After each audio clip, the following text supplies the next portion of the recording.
बोलने वाली औरत अंत में हार मान के किस तरह से शांत पड़ जाती है, इस व्यथा को दर्शाती हुई एक बेहतरीन कहानी है जिसका शीर्षक ही है बोलने वाली औरत, और लिखती हैं ममता कालिया जी।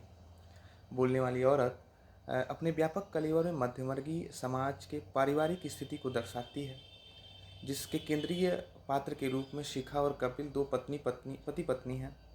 शिखा को और कपिल को दोनों के बीच किसी तरह से प्रेम होता है और फिर दोनों का प्रेम विवाह होता है। विवाह के बाद बीजी के द्वारा शिखा को बात बात पे टोकना, कपिल को शिखा के खिलाफ भड़काना, इस तरह के गृह कलेश को भी इस कहानी में दिखाया गया है।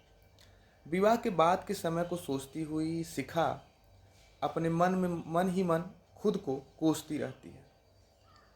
उसके बाद जब शिखा के पुत्र के द्वारा, शिखा के अपने बेटे के द्वारा उसको उसके मुंह पे घूसा मार देने के बाद जब सब खामोश हो जाते हैं, शिखा भी खामोश हो जाती है।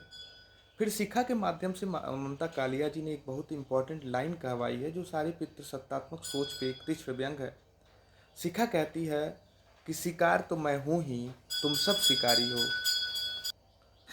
कि शिकार तो मैं हूँ ही, तुम सब शिकारी हो, मतलब कि जो नारी है वो शिकार की तरह खड़ी हुई है और पितृसत्तात्मक सोच वाले व्यक्ति अपनी धनुष पे बाण की प्रत्यांचा चढ़ाए हुए उसे निशाने पे लिए हुए हैं।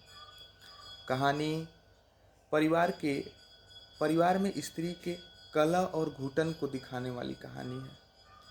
किस तरह से मध्यवर्गीय परिवार में प्रेम विवाह एक अभिशाप बन जाता है और नारी लड़ते लड़ते शांत हो जाती है, इस व्यथा की कहानी है।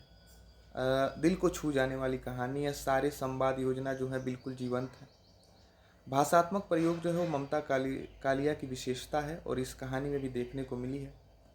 खोज के पढ़िए बोलने वाली औरत, कहानी का शीर्षक है, जो कि स्त्री विमर्श के सारे ढांचे में फिट बैठती हुई एक सफल कहानी है।